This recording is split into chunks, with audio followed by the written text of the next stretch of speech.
Welcome to the Screen the Screener College Basketball Podcast with your hosts, Mike Randall and Gus Kearns. Welcome in, listeners, to the Screen the Screener College Basketball Podcast, where we're always talking everything college hoops. You could have been anywhere else on the dial, but you chose to be here with us, Mike and Gus. And luckily, not only are we here, but we also have from the Daily Progress, Bennett Conlin, who's going to tell us about JMU hoops, which I'm personally very excited about, and a little bit of the CAA. You can follow Bennett at Bennett Conlin, capital B, capital C, on Twitter, and you can follow his content at JMU Sports News on Twitter, and of course at thedailyprogress.com. Bennett, thank you so much for giving us some time to talk some hoops. How's everything going on your end? It's good. It's good. Thanks for having me. Yeah, I'd love to chat JMU and UVA. Sort of anything that's related to Virginia basketball gets me excited. That's just the entire state, so I'm pretty excited. All right, very cool. We're excited to talk some college hoops as well, especially in the Commonwealth. All right, so last season for James Madison specifically was like an about face for the Dukes. 13-7 overall, 8-2 in conference, a 1-point loss in the CAA tournament. Coach Byington has this pointed in the right direction. Do you think you can outline some of those changes and maybe highlight a point or two from last season that happened and occurred in Harrisonburg for the listeners last year, and why JMU might be on the right track? Yeah, Mark Byington came in last year, his first year as the head coach, and he was kind of a big addition. He came in for Lewis Rowe, who had a pretty shaky tenure, to be honest. He was a JMU alum who I think fans were really excited about having around the program, but things didn't quite work out. So Byington comes in and he inherited a roster with a bunch of talent, but they hadn't really put that talent together. So they added Byington in. He was able to put the talent together. I think early in the year, fans kind of got a taste a little bit. They played VCU and they lost the game to VCU, but they had this furious comeback late where they were down about 20, end up losing the game by a point. And JMU fans essentially chalked it up as a win because they were pretty excited about the way the Dukes played. So some excitement there. And there was this idea that, hey, like we can lean on Matt Lewis, who is the star player, and make some things happen. And they did that in conference play. You know, they had a trip to Northeastern early in the season. The CAA was kind of doing that weird thing where with COVID where you travel to a destination, you play the same team in consecutive days. Right. So it was different, but it was something that was kind of interesting. JMU was able to split with Northeastern, which is one of the better teams in the conference. Then they had a 7-game winning streak at one point in conference play, which is probably the highlight of the season. They were the top seed going into the conference tournament, but Matt Lewis was injured. They had a big lead on Elon. It evaporates in their home arena in that opening game of the conference tournament for the Dukes, and they had the season sort of end on a sour note in that way. But a lot of excitement and potential. I think the main thing that stands out is the defense improved. The defense was a huge weakness the last couple of years. So coaching seems like it's going in the right direction.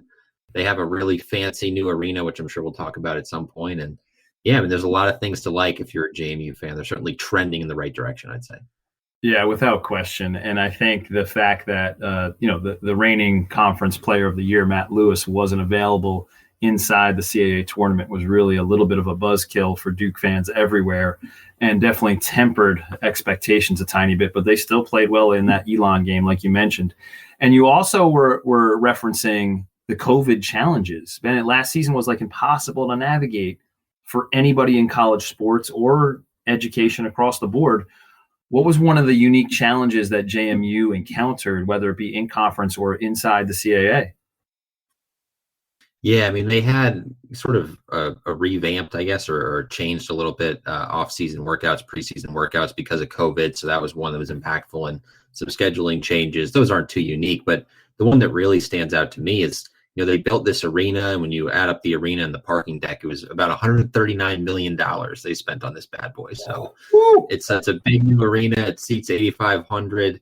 It's a really solid place there that puts, close to 10,000 in there when they get it full. They've never had it full. So I think to me that was a unique challenge is they spent all this time. I mean, I remember when I was a freshman in 2014 at JMU, they were talking about, the plans for this arena, and they finally built the thing and got it all finished. To not be able to max it out in terms of capacity was a huge bummer for them. And obviously, I'm sure they would have loved the ticket sales and everything that goes along with with having a full arena on game day. So disappointing for both the men's and women's program in that regard. And there are not too many conference members that built $139 million arenas and couldn't fill them. So I think that was certainly a unique challenge that JMU had to deal with last year. Being a former, college athlete and at James Madison, there was many a time I practiced inside the Convocation Center. So why don't you spend 2 minutes explaining and maybe breaking down some of the highlights of the new arena, of the new complex, of the new facility, and some of the amenities that are taking place there on campus in Harrisonburg.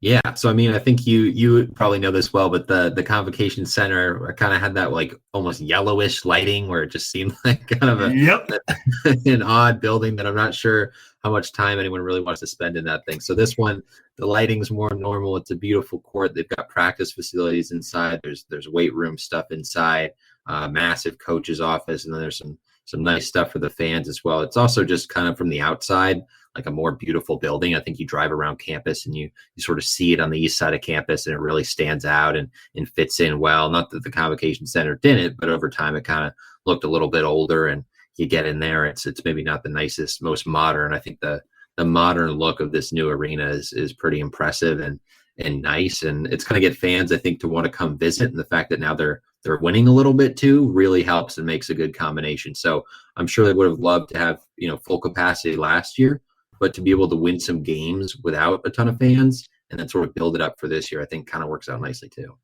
You mentioned the word modern, and one of the modern things about college hoops is just the transfer portal. It's so hard to follow. The Dukes dipped into that never-ending transfer portal. Let some of the listeners know about some of the new faces that might show up in purple and gold this season that came, new faces from far away. Yeah, I had to take notes before this podcast going through just to remind myself of all the transfers. Right.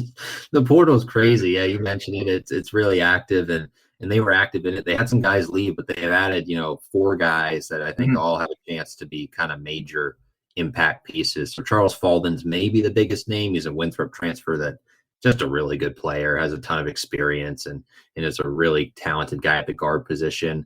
And then another one who I think is maybe growing in terms of JMU fans and their excitement is Tyriki Henacho. He's this guy from North Dakota. He's a guard who is an absolute star at North Dakota and made some really impressive plays there. They're excited to add him at the guard spot. And there's kind of a theme with JMU this year, and that's the number of guards. It feels like almost everyone on the roster plays guard. They don't have a ton of forwards or centers. There are no 7-footers on this roster, that's for darn sure. But they did add a couple of guys who maybe could fit sort of more at the forward spot as well for a small ball lineup. So Takal Molson, he's a Seton Hall guy, played a lot of basketball in his career. He's a good transfer to add in. He can, I think, rebound pretty well. His shooting percentages have kind of gone up and down in his career from his different stops, but a nice addition there. And then Alonzo Soulet is a Texas State transfer they've added, who's kind of a guy I think can add something at the forward spot. They've compared him a little bit to Justin Amati, who's a redshirt freshman they have. I think both those guys, they kind of refer to them as rim rockers. So I think there's something there in the front court, and I think adding that transfer helps there. But it's a guard-heavy lineup and kind of a guard-heavy transfer portal addition. Agreed. And you mentioned the improvements on the defensive end, and I think that's part of maybe what the coaching staff is attempting to do is just, hey, we're just going to keep running athletes at you, and you're going to have to deal with that on the defensive end, regardless of size or wingspan or length. Maybe one of those new faces that might help out there are one of the freshmen. Can you inform some of the listeners who amongst the youngsters?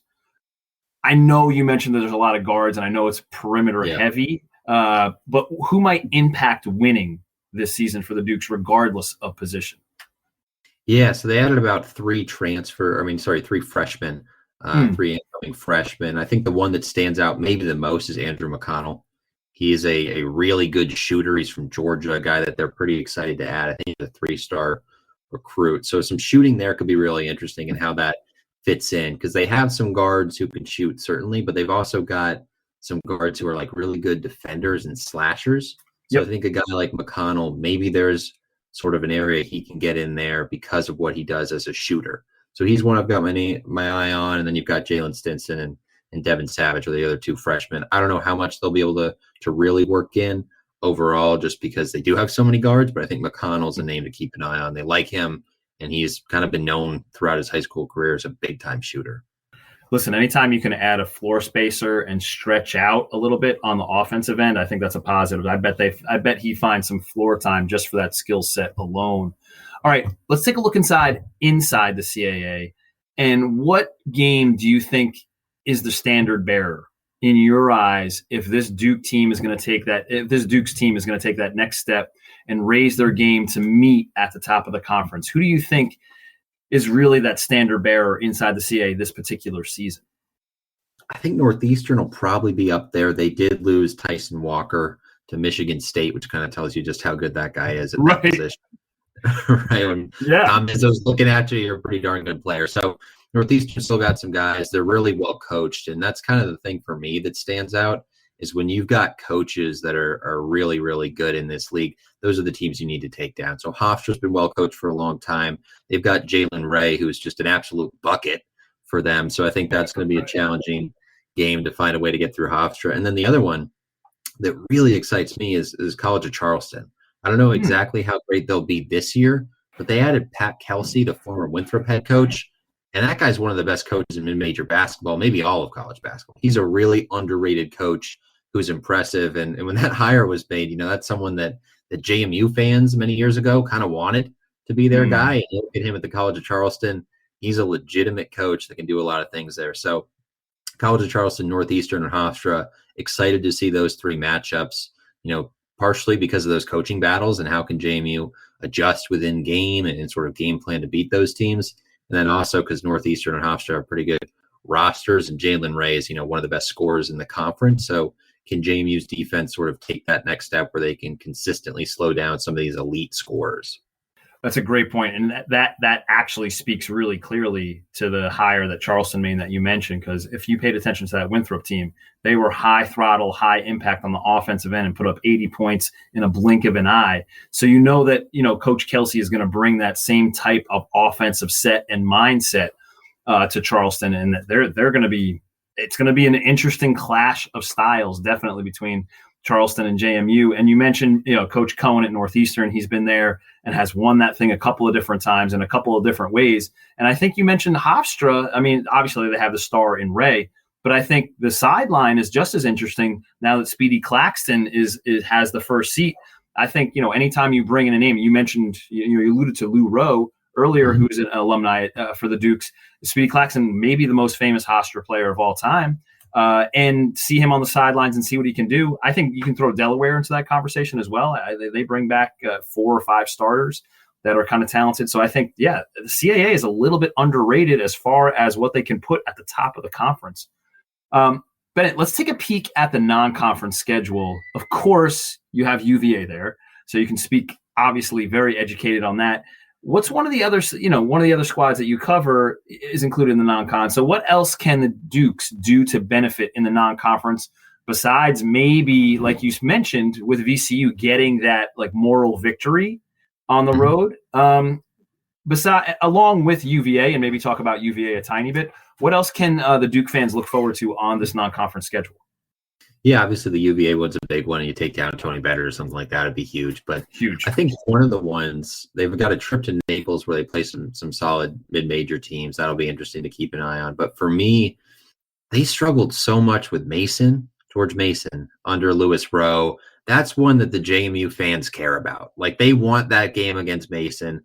They had some fiery matchups with Rowe. At one point, they lost a game, and he had kind of a heated post-game handshake with some of the coaches on the sideline. That one got heated, even though the Dukes weren't really in all those and kind of struggled a little bit in some of those matchups. But I think that's a big one. They've got them at home. They've also got Old Dominion at home. That's a game that's kind of gone back and forth. They actually beat them, I think it was a couple years ago under Lewis Rowe. They got up a whole bunch and nearly blew it. Old Dominion hit a buzzer beater 3 to win it, but it was a tenth of a second after the buzzer expired, so JMU escaped. But that one, sort of the flip side of the VCU game I explained, where fans almost took that one as a loss just because of how the ending went. But for me, it's that Mason matchup. If you can find a way to get that one, get some of these, in-state victories, not necessarily against UVA, but some of those mid-major programs, it goes a long way toward sort of rebuilding the fan excitement. I agree. And if you're going to fill up that building like we talked about before, no better way to do it than play UVA at least close maybe for the half or maybe even close into the second half and score a couple of those wins that you mentioned. And now that Kim English is in the mix over at George Mason, I think that adds even a little bit more flavor to an already like kind of salty rivalry, an old school CAA matchup, interstate rivalry for sure. All right, Bennett, let's get your mind and your prediction here. What do you think this Dukes team is capable of? What's the ceiling? Do you think that they could actually challenge for the CAA title like they were, at least in the making for last season? Is that the trajectory of this team, or are they more of a mid-pack? What's your feel with this Dukes team coming into this season, even after losing the leading scorer in the conference in Matt Lewis? Yeah, I mean, you got to start there, right? Matt Lewis, losing him, I'm really interested to see how they respond to that. Guy's a great scorer. Great player. I thought he played better defense his final year. That really stood out to me as the defense improved, and he was just a better all-around player, really efficient. He was rebounding well, passing the ball well. So losing that's big. But the transfers they added are pretty big deals. And, you don't spend $139 million on an arena if you're trying to finish fourth in the conference, especially in a lower mid-major conference. So I think the goal's got to be to win the CAA and contend for it. Not necessarily saying they'll get that done, because we talked about some of the coaches and players at the top of the league, kind of maybe a little bit underrated. So it's going to be a challenge to finish it all off and actually win it. But I think that's got to be the goal going into this year. They won the regular season title last year. Get yourself in the mix. And look, I mean, if you're a mid-major team in a one-bid league and you've got to win a conference tournament, that's your one path into the NCAA tournament. It's a little bit of a flip of a coin. It's tough to get through all that on any given day. You got to be good for 3-4 days in a row. But I think they've got a chance to position themselves to do that, and I think they have the pieces to do it. I think that's going to be the goal for Byington and company. Listen, if that's the talking point and how we're going to wrap up the podcast here, I think Madison fans and Harrisonburg and that building will get filled up. And people will be a little pumped to put on their purple and gold. Duke Dog will probably be pumping his fist. That sounds okay to me, Bennett. I like this outlook, and I'm going to be paying attention all season to the Dukes. Bennett, thank you so much for a couple of minutes. We're really thankful here. Please give Bennett feedback, support, and positivity during the college basketball hoop season over at JMU Sports News on Twitter. And, of course, give him a follow at Bennett Conlin, 2 N's in Bennett. And capital B, capital C, where you can get all of your JMU news and, of course, get some UVA highlights as well. He'll be all over the college basketball scene inside the Commonwealth, and follow anything else over at thedailyprogress.com. Bennett, thank you so much. We appreciate it. Of course. Thanks so much for having me. Cheers. Cilantro. Grazie, Lazia. Arigato.